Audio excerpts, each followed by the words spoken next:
Welcome to the Political Philosophy Podcast. I'm Toby Buckle. What is the relationship between fascism and socialism? How did they come up together in Nazi Germany and Mussolini's Italy? What was the relationship of those movements to capital and business? Was Nazism, as some maintain, actually a form of socialism? And what should their relationship be today? Can socialism steal votes from fascists? Can it ally with fascists in a quote-unquote red-brown alliance against liberalism? Joining me to discuss all this is returning guest to the podcast, Matt McManus.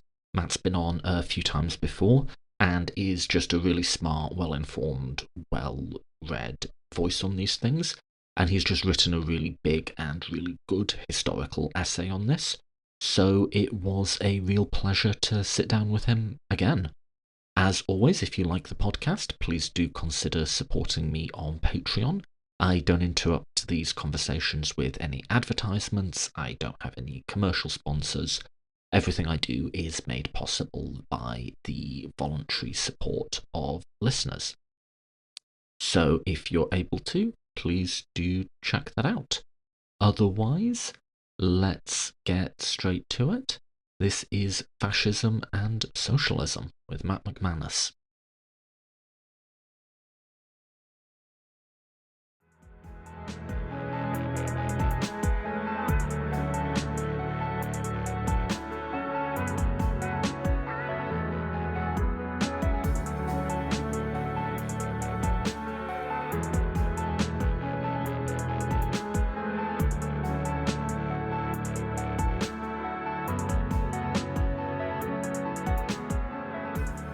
I am joined today by returning guest, Matt McManus. Matt, thanks so much for coming back on the podcast. Yeah, buddy. It's always great to talk to you. And congratulations on all your new gigs at Liberal Currents and New Republic. It's been great to see you in print. Oh, thank you so much. And I read with interest, I really liked your latest piece, Why They Come for the Socialists First, which was, like I've been writing, a sort of 6,000 word stonker, which I've contributed to, but I felt needed it. It needed that sort of depth of review. So yeah, fascism and socialism today. I feel like we always choose the most cheerful topics. Yeah, absolutely. Right. I mean, a little bit of genocide, a little bit of racism, right? It's really a banger from start to finish, that piece. Yeah. Can we just start at like a sort of high conceptual level? And this is a big question, so take your time with it. Or, I mean, conversely, if you have a one sentence answer, go for it. But what is fascism? Well, I tend to agree with Roger Griffin that ideologically, fascism is a form of populist palingenetic ultranationalism. His definition is widely accepted to be, if not the definitive answer to what fascism is, certainly the great breakthrough to understanding it in terms of its positive connotations.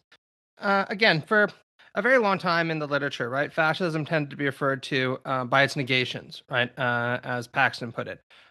Fascism was anti-socialist, anti-feminist, anti-liberal, anti-democrat, qualifiedly anti-conservative, and I want to stress qualifiedly, right? And all of this is true up until an extent. But it's not the case that fascism is just a kind of nihilistic politics of denial and negation. What Griffin really contributes, and commentators subsequently have really built upon this, is that fascists had quite a utopian project in mind. And this is where he came up with his definition of palingenetic ultranationalism by reading many of the major fascist authors, politicians, etc. So palingenetic ultranationalism or populist palingenetic ultranationalism is a bit of a mouthful. So of rebirth or rejuvenation. This idea that there's going to be a kind of phoenix-like rise from the ashes on the part of the ultranation. And that brings us to the next term, ultranationalism, right? So this isn't just a kind of idea that, fascists believe in nationalism plus. So they're very, very nationalistic. That is true, right? But what Griffin points out is that the ultra-nation occupies almost a religious place in the fascist worldview. The ultra-nation is the source of transcendence and meaning in your life, and it's what all else in society is supposed to be subordinated to, as Mussolini put it in the 1922 speech that I cited, right? This idea that all else is to be sacrificed for the good of the ultra-nation. And then the populist dimension to this is an important qualifier in distinguishing fascism from, let's call it, traditional forms of European conservatism, right? By and large, traditional forms of European conservatism had a very blatantly authoritarian streak, as fascism did. But its authoritarianism was rabidly aristocratic and anti-populist in every respect. The idea was that it's best for the masses to be as removed from politics as possible because we want the traditional elites to govern society without any of their input. What made fascism innovative, and I use that in quotation marks in some respects, and it drew on earlier forms of right wing populism here, was insisting that the masses actually have a role to play in politics, albeit one that is entirely subordinated to the visionary leader's will. And you see this, right, in the kinds of politics and aesthetics that fascists adopt, right? Mass rallies, this kind of hysterical adulation of the leader, the idea that the entire society will be totally mobilized on behalf of these projects of national renewal. You wouldn't see this in earlier forms of conservative authoritarianism, which again wanted the masses as far removed from politics as possible because they essentially wanted to undo the French Revolution and the democratic revolutions and move back to the good old days of the Ancien regime. It's interesting. I think the way you describe it draws from different strains of academic thought and uses different language to the way I describe it, but kind of it ultimately says the same thing in different words. I mean, my start point with fascism was thinking about my start point with fascism. Wonderful sentence to be out of context, right? Yeah, right. Yeah. It's gonna get you flagged. Um, Much more thinking about it in terms of the modern world than the history, but was essentially a reaction against what I call reaction narratives that view the rise of the modern far right as a reaction to the excesses of social justice, as the centrists would have it, or a reaction to the sort of economic inequalities of the world and neoliberalism, as the left would have it. And both of these seemed to me pretty clearly to be missing the fact that the modern far right is very agental, that it has ideas and plans and goals of its own. And so, as you said, starting your answer, anything that frames it purely in negative terms is, I think, going to be missing half the story of what this thing is. Yes, it is also those things. It is also anti-feminist and anti-liberal and so on, of course. But it has a vision for the world. And I think that conceptual confusion carried forward to a number of practical confusions. People who took that definition just started saying things that weren't true or just didn't line up to the facts very well. I think the way I've thought about what fascism is, I follow a sort of Michael Friedan model of ideology in which they're defined by core concepts, which are both the ultimate values appeal of the ideology, like the sort of what are we doing this for? So liberalism, what are we doing? A core value is liberty, freedom. We're doing this for a free society. Socialism, a core value is equality. We want an equal society. But also the analytic lens through which you view the world. Socialists will invariably ask when analyzing a question, how does this relate to inequality? You know? And I think when I've written about this, I give a list of fascist core concepts that's pretty similar to what you just said, albeit in different languages. That the nation, as I think both a cultural and a racial group, you have this idea of like a return to a mythic past. It's both utopian and backwards looking. I think violence as a core theme in fascist thought, masculinity is a core theme. But all of which is to say, there is, however weird and in many ways otherworldly, there is a positive set of values and a vision here. Like, and any definition we have has to grapple with that in a serious and sustained way. Yeah, absolutely. And I think it needs to grapple with it in a serious and sustained way to understand why fascism has appealed to many people. Mm. Both, the masses in many cases, but also serious intellectuals, right? Yes. People like Carl Yeah. Schmitt, people like, Martin Heidegger. That's something that I think has been underappreciated, including in the contemporary literature, which isn't to say that, fascism is a defensible project. It's not, right? It's Mm. completely indefensible, but it's just important to note that people have tried, right? So I think what you pointed out about the tendency to see fascism as purely a reactive doctrine is very well taken. And I've noticed that this is a recurring problem on the part of a lot of left and liberal analyses of the right. And I think that at least part of the reason for this is liberals and socialists tend to see themselves as the heirs to the Enlightenment and this idea of progress, which intrinsically means that we tend to think that the future belongs to us in one way, shape, or form, right? Think about even something like Steven Pinker's Enlightenment Now, which is a kind of modernization of this idea from a liberal standpoint.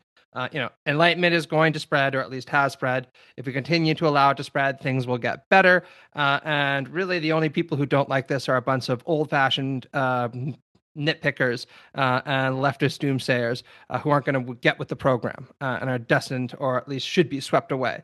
And you see something similar on the socialist end of things. Think about Marxism, or at least orthodox versions of Marxism, right? There's this idea that the old society is pregnant with the new one of communism. It is preordained that the science of history shows that, the victory of the proletariat is inevitable. And once, we tear down the old society, we're going to build the new society where the free development of each is a precondition for the free development of all that good stuff. And I want to be clear, as a liberal socialist, I'm attracted to both of these kinds of ideas. But I think that this tendency has meant that we've seen conservatives and the right broadly as just reacting to what liberals and what socialists are doing and trying to, as William Buckley once put it, stand athwart history yelling stop, right? Now, there are certainly many conservatives and reactionaries out there who do just want to stand athwart history and yell stop. But there are plenty of people on the right who have developed positive visions for the future that they want to bring into being. And I think Corey Robin is extremely insightful. Yes, it's the case that people on the right will often point nostalgically to the past, including fascists, right? The whole idea of rebirth is we need to rebuild or regain the kind of golden age that has been taken from us. But precisely because the past is not the present, most people on the right are required by their own political agency to suggest that it's actually the future that they're most interested in, not the past, right? The problem is that the present is so decayed, so fallen, so riven with wokeism, liberalism, socialism, you name it, right? That we need to build a new kind of society that is going to undo all of these kinds of forces of decay and forces of decadence. And fascism is really a kind of radicalization of a lot of these sentiments. And it very much was committed to this idea that a utopian future was possible, particularly a utopian racial future was possible, as long as the masses participate and submit to this visionary leader figure, almost always a man, right, who is going to bring about a golden age for the ultranation, or a new golden age for the ultranation. Can I tempt you to say something controversial in an aside? Sure. What's up with Robin? I've read a bit of him, and he's kind of my stand-in for a left anti-alarmist because Robin, let's give him his dues, is not a stupid guy. Oh, no. Has said good stuff, or at least stuff that people I take seriously about conservatism. He's also really, until very recently, he has changed his track recently, but really dug his heels in on this. You cannot call it fascism, a kind of almost like anti-wine mum agenda. Mm-hmm. And I don't know, maybe I'm being too hard on him, but when you've sort of been in the battle of, yes, you can call this fascism, yes, it's an existential threat, he's someone who very, very frequently gets cited on the other side. But unlike a lot of people who insist that it isn't an existential threat and we can't call it fascism and we're overreacting, Robin actually seems to know something about it. So what's up with him? This is a complete aside. It's just something I'm curious about. You probably know more of his work than I do. Sure. Well, I'm a big fan of Corey's. I don't agree with him about everything, but he was a formative influence on me and many others, right? So just giving his due there. And I think that he's been right about a lot of things. I don't think that he's right about this question. But I think that there are two main reasons why he's resistant or he was resistant for a long time to labeling Trumpism, MAGAism, a kind of new form of fascism. One is just in the literature around fascism, particularly the academic literature, there's actually quite a lot of reservation about applying the label too broadly. And I think that's somewhat understandable, right? If you go online, or even if you go back to the 1950s and 60s, people were clean to label almost anything they don't like fascistic, right? Richard Nixon was a fascist. Stalin was a fascist. Mao was a fascist, right? Everybody could get labeled a fascist as long as they demonstrated certain kinds of authoritarian tendencies. So a lot of fascism scholars quite naturally said, no, this is a fairly precise label that refers to very specific kind of ideological and political movements. Just applying it to anything that you don't like or anything that smacks of authoritarianism really dilutes the analytical use of referring to something as fascist. And I think Corey internalized a lot of those kinds of sentiments. But the second and more specific reason, I think that he was wary of applying the label fascism to Trumpism, and I think this has been underappreciated, is Corey points out that this idea that there's some radical break in the Republican Party, the way that some people, particularly center-right commentators, have suggested, is naive, right? He's pointed out for a long time that there have always been racist, authoritarian, populist undercurrents to American conservatism. These have bubbled up and been impactful many times over the course of American history. So I think he's been quite wary to suggest that what we're seeing is something that is fundamentally new, right? And I think part of the reason for this is Corey is just fundamentally something of a pessimist, right? This idea that there was once upon a time a nice, genteel, liberal-ish kind of American conservatism just seems to him to be misguided, right? And if you kind of adopt that approach, then you can't really understand why it is that somebody like Trump could arrive in the Republican Party, almost immediately claim power in it, and then ride, that institution to victory not once but twice now. Now, I think that he's wrong to suggest that there are consequently no parallels between European fascism, what's going on, and American conservatism. I, in fact, tend to agree with Paxton, who has recently referred to Trump as a fascist, when he says, look, if you go back to the 19th century and ask an intelligent commentator, where do you think this 20th century ideology, fascism, is going to emerge?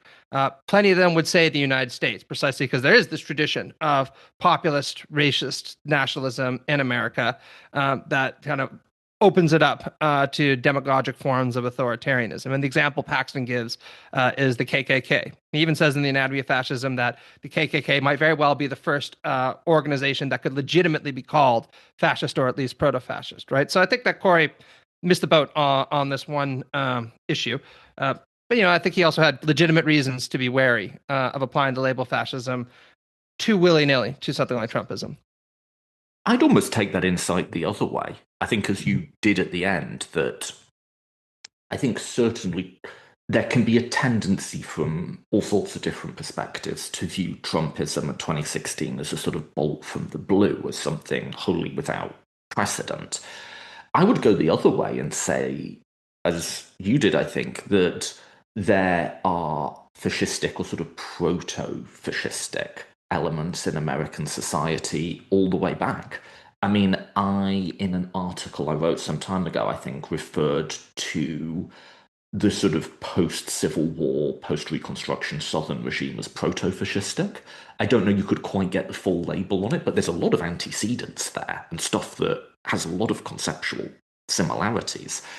I think that's not mutually exclusive with the view that Trump is exactly the same as before. I think what's clearly happened is those fascistic or proto-fascistic elements that have always been there in American life have come to be the undisputed power on the American right in a way that wasn't true before.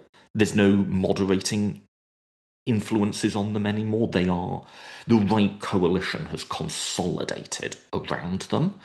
I just go the other way on it. Like, yeah, Trump has antecedents and in many ways stands in direct continuity with a lot of lines in American political history.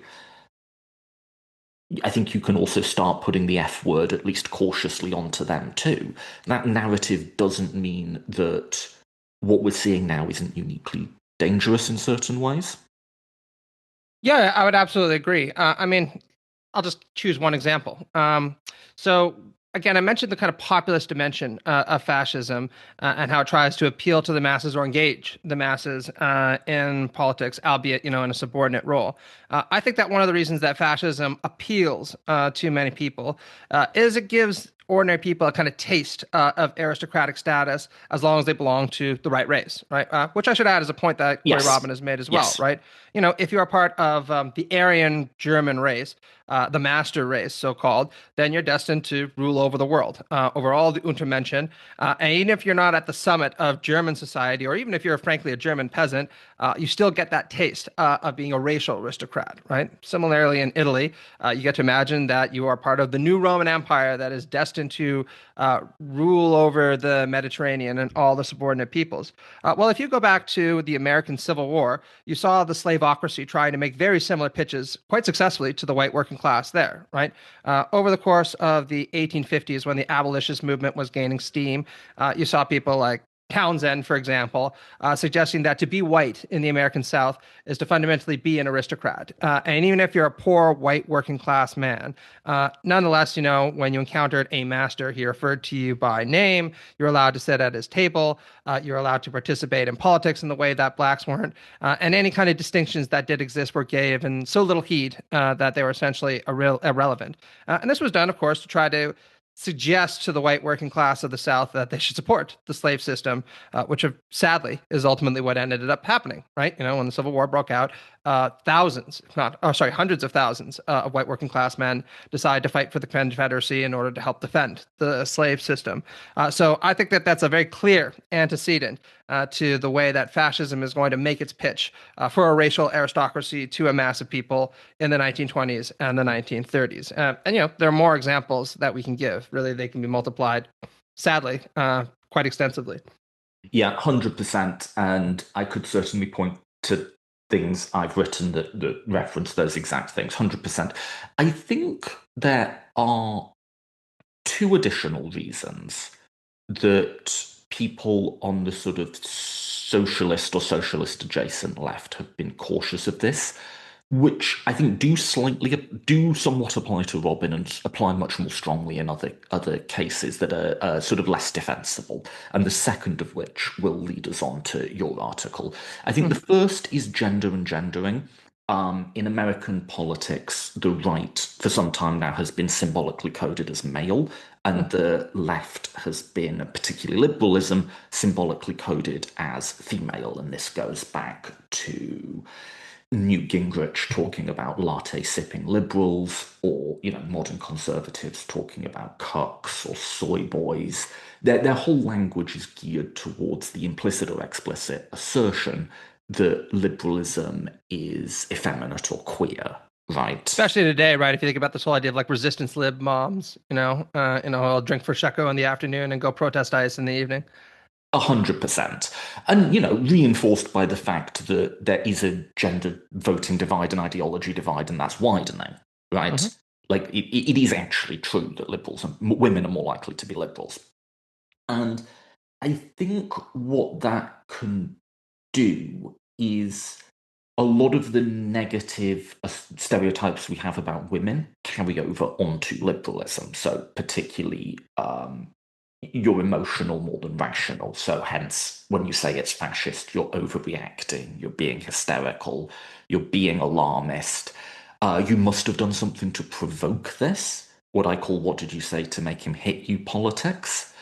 That's one. And I do see that in Robin. There's a quote I always use from him where he uses words like hysterical, operatic, neurotic to describe. And I don't know if it's intentional or not. It probably isn't. But I do find it interesting that when people are talking about what they dislike about liberalism, even very sophisticated, intelligent political academics, they reach for this highly gendered language. Mm-hmm.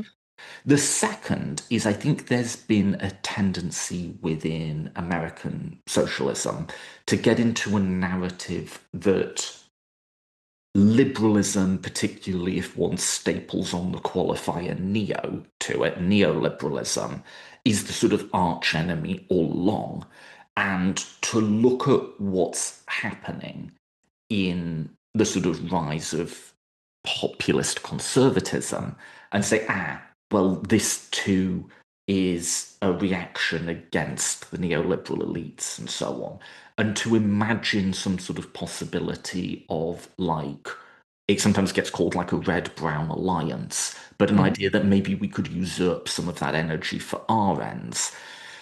Robin, to be clear, doesn't go that far with it at all, but I think there's a sort of anger at mainline liberalism there. But then in more sort of low church socialism, you do really see this idea of maybe this is something that could actually be useful to us in our fight against the final boss, which is the neoliberals.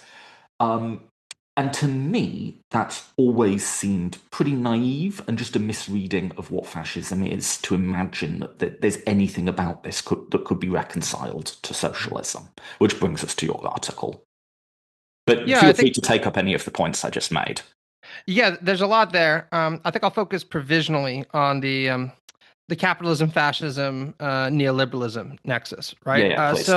Um, this is something that Griffin, and I should also add Adorno and Horkheimer, pointed out about the deficiency of orthodox Marxist analyses of fascism, right? So there's kind of a consensus across the political spectrum about this problem. So once upon a time, the standard Stalinist narrative about what fascism was it was the final stage of capitalist reaction against an insurgent socialist movement that was destined to be victorious, right? And despite the serious problems with this analysis, it's remained a pretty popular kind of reference point or cliche on the left, right? That fascism is just what capitalists turn to when they're deeply concerned about insurgent left-wing narratives. Now, in fairness, as I point out in the article, there's some truth to this, right? It's not to be dismissed cursorily. To give one example, the kind of arch Austrian liberal Ludwig von Mises, in his book Liberalism, described fascism as an important movement that, without a doubt, had brought honor to itself because it had saved Western civilization from the scourge of the Bolsheviks, right? And many ultra pro-capitalist liberals across the Western world, at least when Mussolini was gaining power, adopted a similar kind of line. I think about people like Winston Churchill, for example, because they thought, yeah, Mussolini might be a little bit rough around the edges and a little bit weird, but he's really good at crushing the communists and crushing the Reds and breaking the trade unions and implementing austerity, all of which is good stuff, right? But the reality is that fascism is not just capitalism on steroids or what capitalists turn to when there's no other option. The reality is, as I point out, that most German businessmen and most Italian businessmen in the 1920s and the 1930s, just to use those two examples, will without a doubt have preferred a typical bourgeois democracy or, especially in the German case, a conservative authoritarian regime that didn't require these kinds of influxes of populism, all the kind of violence and the disruptive disorder that they associated with fascism, because their goal was to make money, right? And they didn't necessarily want the state to constantly have to be oriented around these grand, almost metaphysical projects of national renewal. And I think also that this tendency to see capitalism as or sorry, fascism as purely the kind of break glass moment of capitalism underestimates appeal to millions of people, right? You can't really explain why fascism would appeal to a lot of ordinary people if you just think, well, this is the kind of way that capitalists trick people into supporting what's fundamentally a reactionary, hyper unequal regime. And again, this leads to what I was saying before about the difficulty of understanding fascism purely in terms of its negations. Now, and as this applies to neoliberalism and our contemporary moment, look, fascism looks quite different wherever it ends up appearing, right? It did not look the same in Germany as it did in Italy. It did not look the same in Italy as it did in Romania or Hungary, you name it, let alone somebody like Brazil. And in the United States, any kind of fascistic movement going all the way back to things like the America First movement in the 1930s, it always had strong inflections of a more distinctly kind of American ideology. So the relationship today between MAGAdom and neoliberalism is complicated. I think that the person who's minced this most successfully is Wendy Brown in her book In the Ruins of Neoliberalism, where she points out Trump and his acolytes have, without a doubt, rejected the more cosmopolitan, universalistic, let's call it liberal elements of neoliberalism. Right? They want nothing to do with that. But they've certainly internalized a lot of the value systems that some neoliberals have put forward, right? Particularly things like this emphasis on meritocracy, hierarchy, the idea that economic democracy and democracy generally are to be viewed with enormous amounts of suspicion, right? And think about it this way: Trump came of age in the 1980s when there's this greed first idea that was widely prevalent, and his fundamental worldview is shaped by that. There are winners and there are losers, and you got to make sure that you're on the winning team, because if not, you're going to be a loser. Well, it's very easy to see how these kinds of outlooks could lend themselves to various forms of ultranationalism, just coded in a more collectivist kind of language rather than an individualist kind of language, right? From Trump's perspective, there are winners and losers individually in society. The winners are the people who've made a lot of money or built things, and the losers are everybody else who hasn't been able to get a job and hasn't been able to raise themselves up. And concurrently, there are winners and losers on the national stage or the international stage, right? There are strong countries and there are weak countries. And if you're a weak country, you deserve everything that's going to happen to you. And if you're a strong country, you're entitled to do whatever it is that you need to in order to get ahead. So I think that when you recognize these kind of nexus points, the way that American forms of palingenetic ultranationalism could fuse with a more distinctly kind of meritocratic ethos become a lot clearer. So there's this idea that, as you say, capitalism is kind of the final. No, sorry, fascism is kind of the final evolution of the capitalist Pokemon. This is the most ferocious beast it turns into. But there's also, conversely, this idea that fascism is socialism. And that can have a positive and a negative form. The negative form is this sort of retort from the right that the Nazis are actually socialist, and the evidence proffered is that that was part of the name. It was the National Socialist Party, right?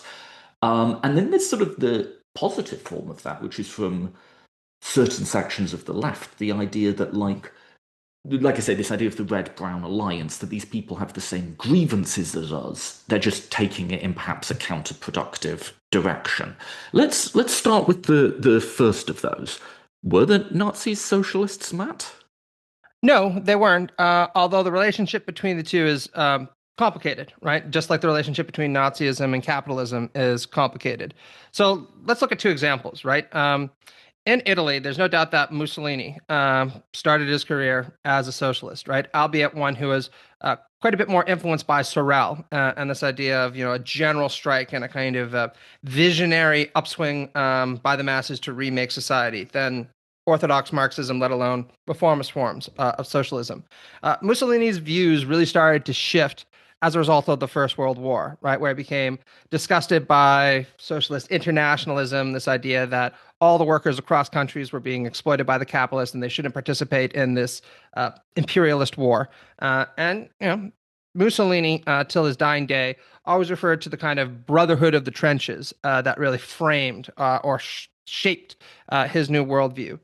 Now, when fascism started to emerge in Italy, starting in the post-war period, it wasn't exactly clear what ideological direction it was going to go in, right? And there were some revolutionary fascists who saw it fundamentally as a left-wing project, right? That was going to combine a commitment to cooperativism with a kind of nationalist project. But ultimately, what cinched the deal for Mussolini was his realization that there was a lot more to be gained by making tactical alliances with conservative organizations and big business than with the left. And part of this, of course, was that fascists had gained a reputation even even in 1919, let alone 1921, for being very effective anti-communists. Right, they were very good at beating up the Reds and breaking up, their movements. So when Mussolini marched on Rome, he gained an enormous amount of support from conservative elites, which include big business, some members of liberal society, ultimately the church, the monarchy, obviously, because they initially felt that, well, whatever else Mussolini might be, he's very good at crushing the much more threatening red side of the country, whether we're talking about the Marxists or the socialists. And in a very good book called The Capital Order, an economist points out that, Mussolini, when he was in power throughout the 1920s, actually implemented quite an austerity-riven economic agenda, right? Cutting welfare programs, forcing everyone to get back to work, obviously crushing trade unions, etc. And Griffin, in his recent book on fascism, points out that at this point, Mussolini kind of swapped out all of his socialist rhetoric for a bowler hat and a military uniform, and really reconciled himself to cooperation with the capitalist class of Italy.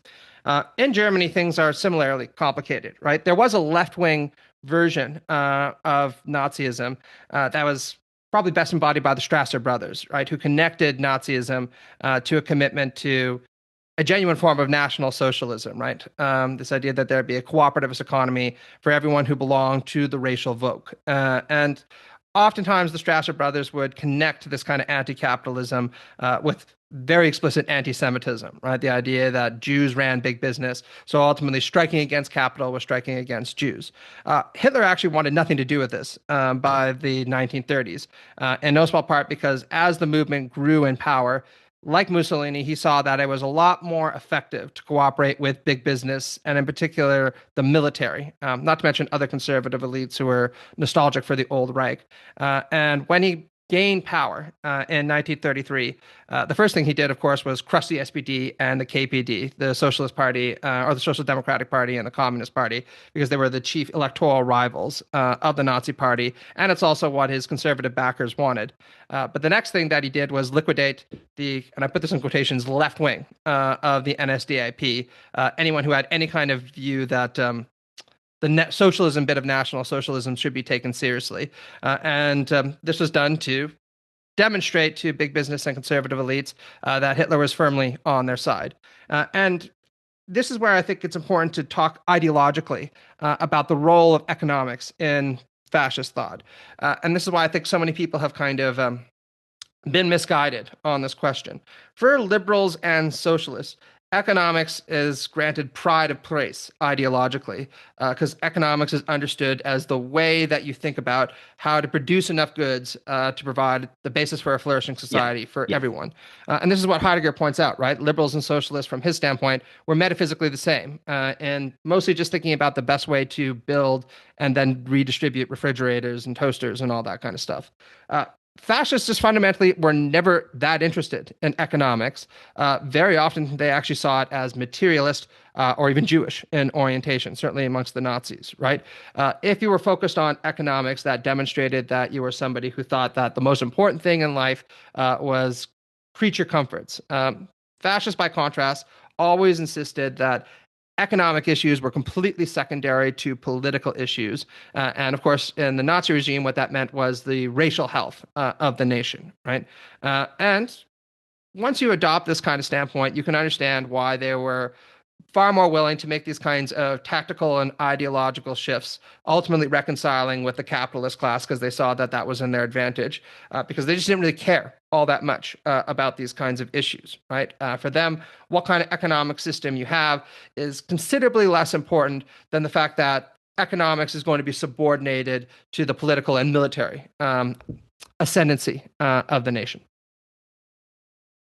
Let me put that into my own words because I really like that. So you could ask the question, why has there never really been a true national, as in fascistic socialism? Because you can imagine a regime type that has significant material equality and internal relations within a racial group and then that racial group is in a relation of domination to other groups below it, right? You can sort of imagine a socialist caste of masters and then slaves below it. And I think when people sort of fantasize about the historical Sparta, for instance, that's kind of what they're fantasizing about. Not at all what the actual historical Sparta was like, but nonetheless, I think that's sort of what they have in their heads. And yet you just never really get it. And I'm not saying that would be desirable. I'm saying it seems in theory like you could sell a lot of people on that, but it never really happens. And so I think the question would be why. And what you're pointing to is there's two reasons why. When these movements sort of come up, they invariably want to gain power and find the more pragmatic route to power is alliances with business and military. That's faster than trying to do a workers' organizing type thing. But the other is ideological, in that if you're trying to hold together both racism and economics, you'll tend to find the racism bit just totally overwhelms the economics. People who are in it for the racism or the systems of the domination, that tends to become everything, to the point where economics just becomes the way you get to the racism, or just forgotten altogether. Yeah, absolutely. And it's important to note, right, that the Nazis were deeply influenced by the various forms of social Darwinism that were extremely popular on the right generally over the course of the 19th century. And then, of course, impacted and influenced many pro-capitalist economists as well, right? So when in power in the 1930s, one of the first things that the Nazis did, as I mentioned, was crush the Social Democrats and the Communist Party. Part of that was because they were the biggest electoral rivals to the Nazis, but part of it was also ideological, right? I mean, Hitler made this very clear in Mein Kampf, where he talked about how the Jewish doctrine of Marxism undermined what he called the aristocratic principle of nature, which showed that the socialist aspiration for universal harmony and well-being was a lie. The truth of reality was confrontation, social Darwinian confrontation, not between classes, but between races, right? And ultimately, you might be able to achieve relative peace through nationalism within the nation state, right?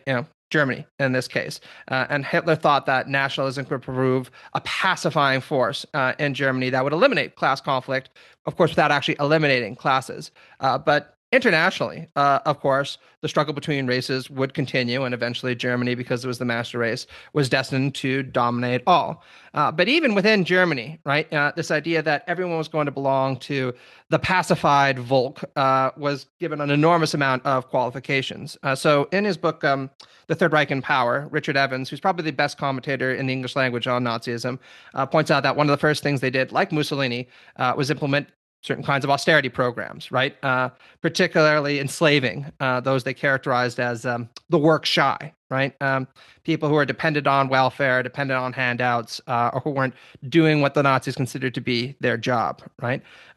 In addition to that, if you were considered too lazy or too disabled to actually contribute anything to the national economy, then the Nazis would often just euthanize you, right? Or they would decide to sterilize you so that you wouldn't be able to reproduce. And often this was done because they characterized you as life unworthy of life, right?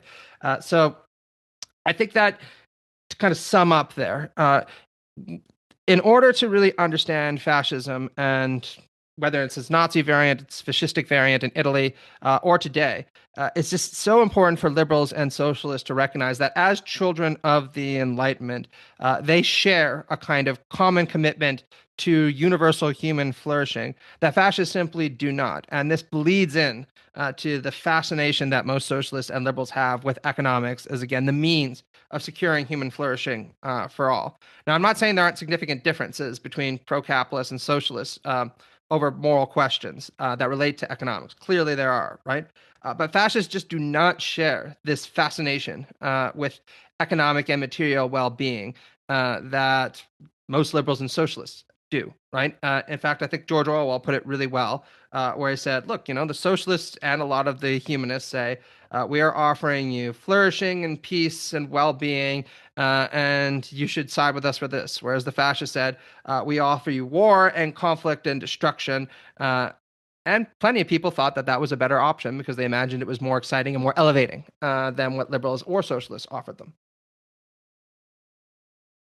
So to bring us back to this idea that there's a way socialism could capitalize on the discontents that are feeding into that there's some let me just ask it directly. What's wrong with the idea of a red-brown alliance against liberalism? Why is that not going to work?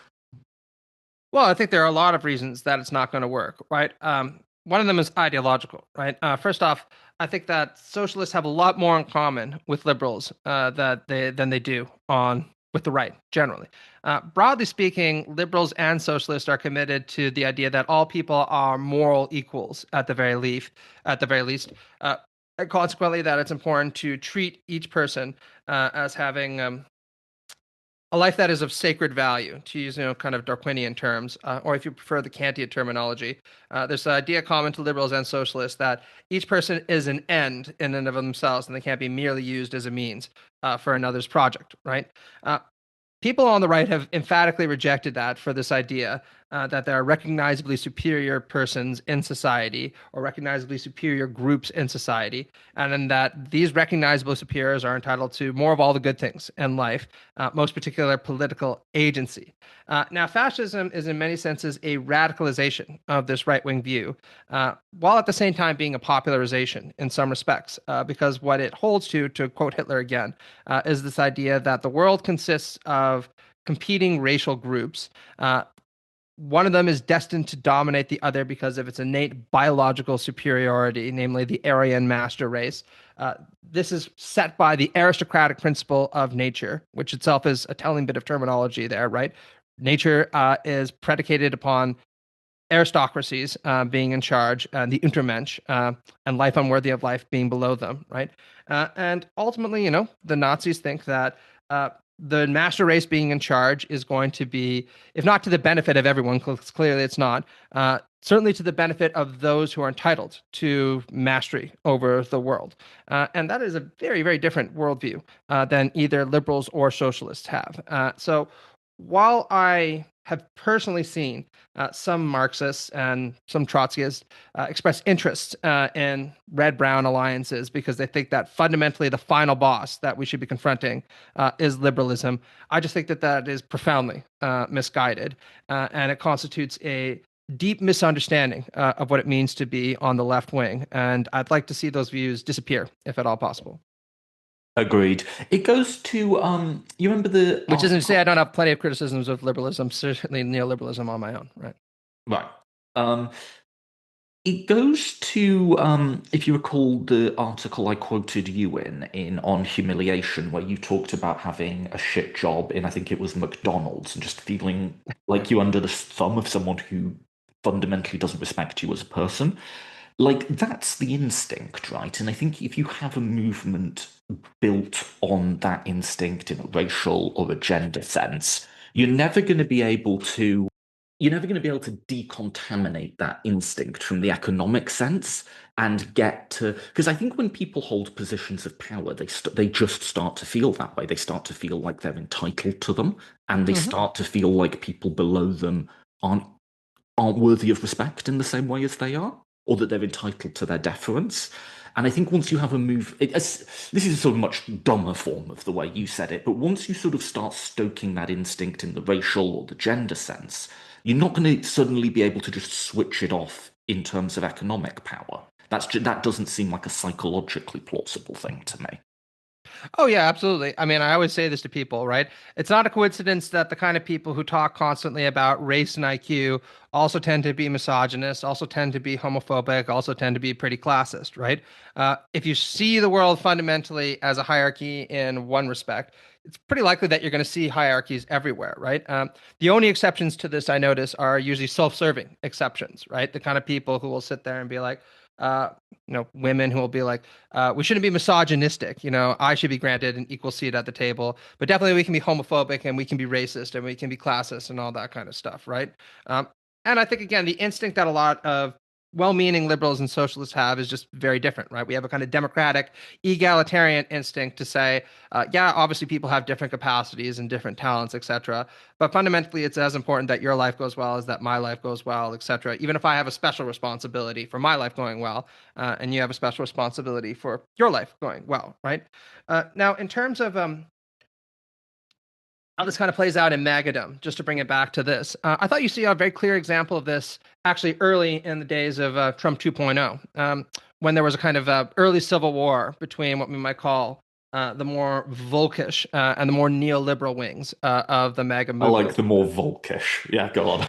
Yeah, exactly, right. So Bronze Age pervert Orrin McIntyre, the more, kind of overtly white nationalist wing of the MAGA movement, was profoundly angry when people like Elon Musk or Chris Rufo or Matt Walsh, for example, insisted that we still might need to bring in skilled immigrants to work in things like the tech sector because there just aren't enough smart Americans to do those jobs, right?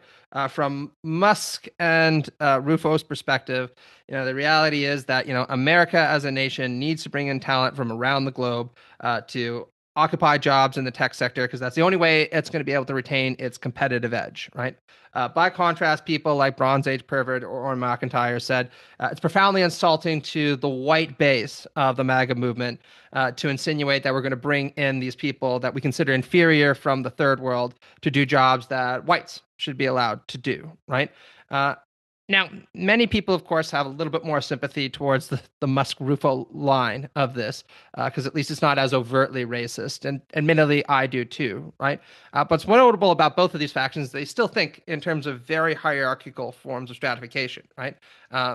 The white Volkish wing of the MAGA movement says, no, we should be able to access those jobs even if we don't have the same level of education as somebody from India, because we are white and consequently we are superior and we ought to be privileged by the American state.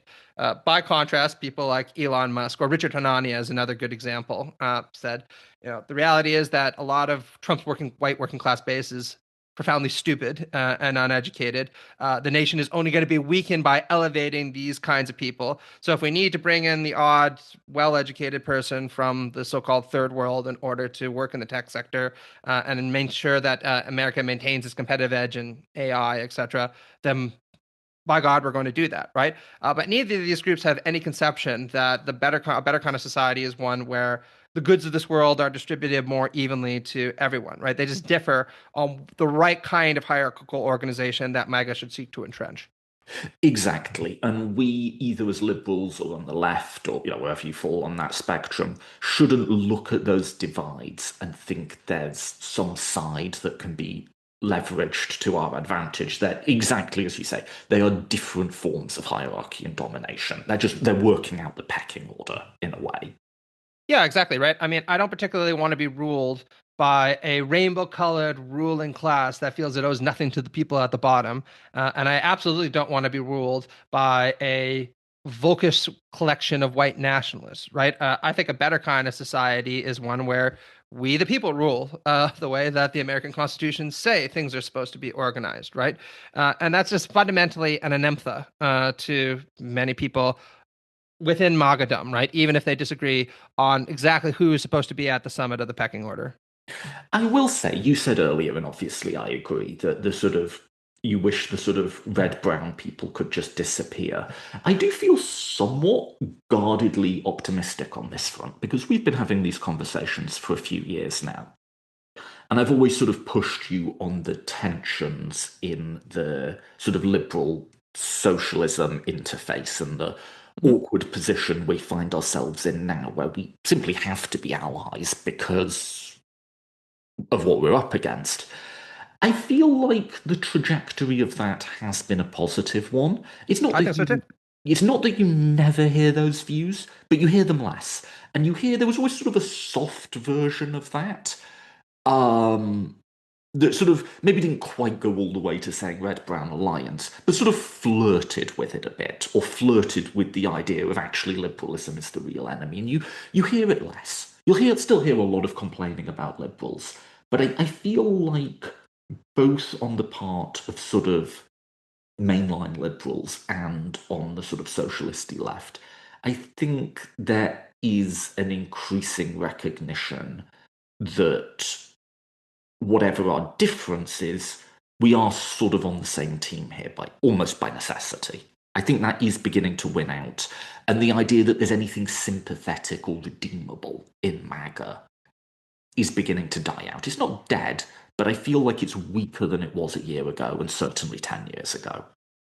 Oh yeah, absolutely right. I mean, look, Trump was certainly successful in pitching himself as the savior of the white working class. And I think that there were some leftists who took him seriously on this, right? And imagined that when he's in power, he's genuinely going to introduce better quality healthcare for real Americans, right? And he's going to support unionization in the country to a level that we haven't even seen under the Biden, let alone the Obama administration. And he's going to tackle the tech elites. Because he doesn't happen to like their snootiness. I think that if you look at the actual policies that Trump has introduced, that just is transparently a very naive view in hindsight, right? I mean, Trump's signature policy achievements, if you want to call them that, in both of his terms, were massive tax cuts that redistribute enormous amounts of wealth to the people at the top, like him, right? In addition, when it comes to things like unionization, he's essentially gutted the National Labor Relations Board by making it entirely ineffective, what makes it very hard to actually form new unions. And by and large, he's adopted an extremely hostile attitude towards unionization, which isn't surprising when you think about his close association with people like Elon Musk, for example, right?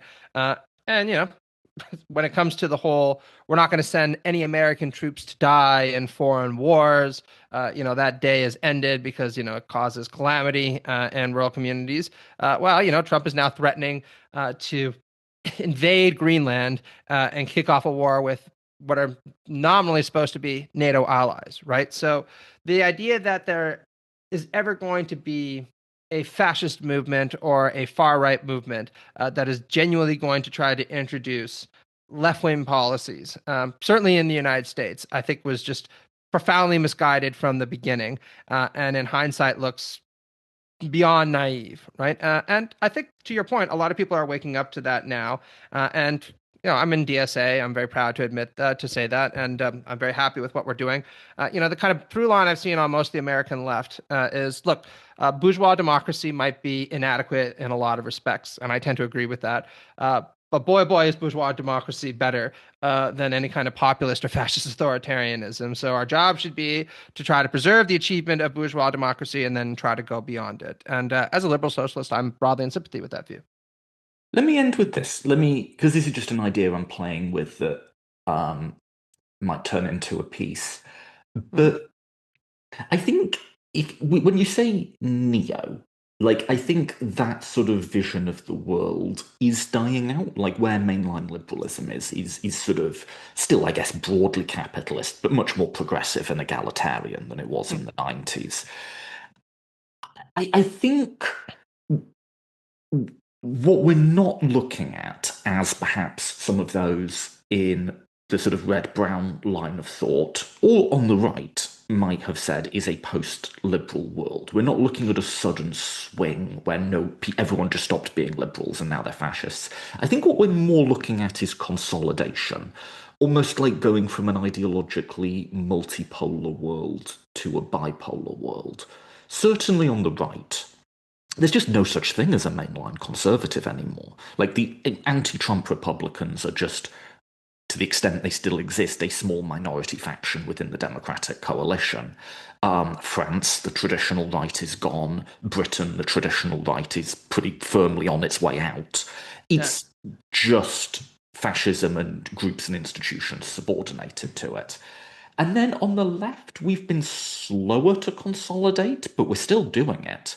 I think at the beginning of the Trump era, you might have had various people feeling very factional. I think increasingly when I talk to people from the Democratic base, which I do in my interviews, they might have started out from a factional place, and what they say now is, I want someone who fights fascism.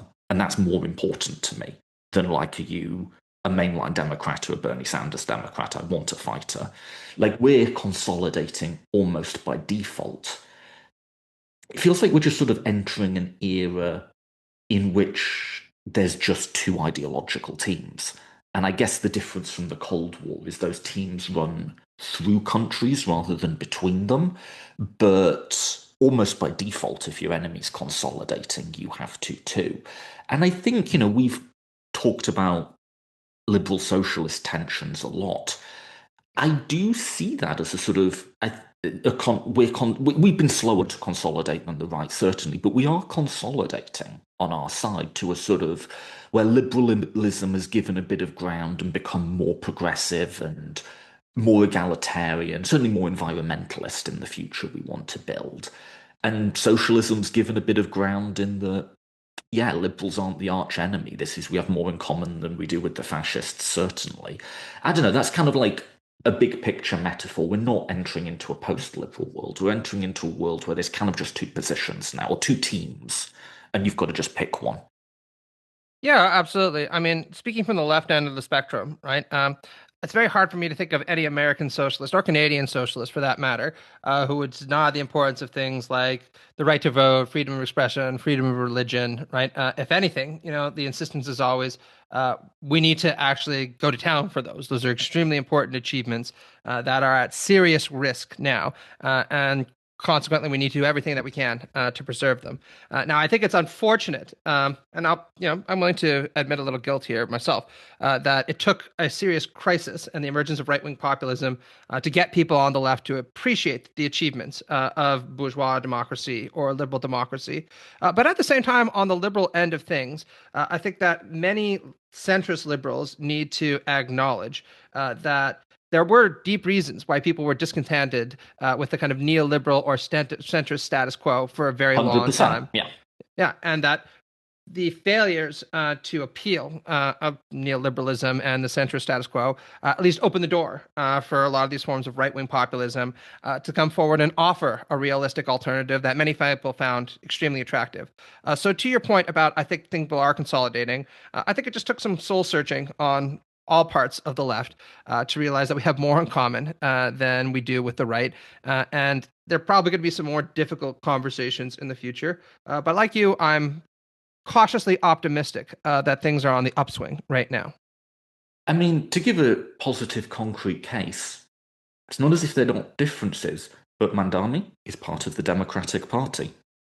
Ilhan Omar, Bernie Sanders are all still within the Democratic Party. And okay, that might sound like a small thing, but in the UK, that element of the sort of political spectrum has wholly been forced out of the Labour Party.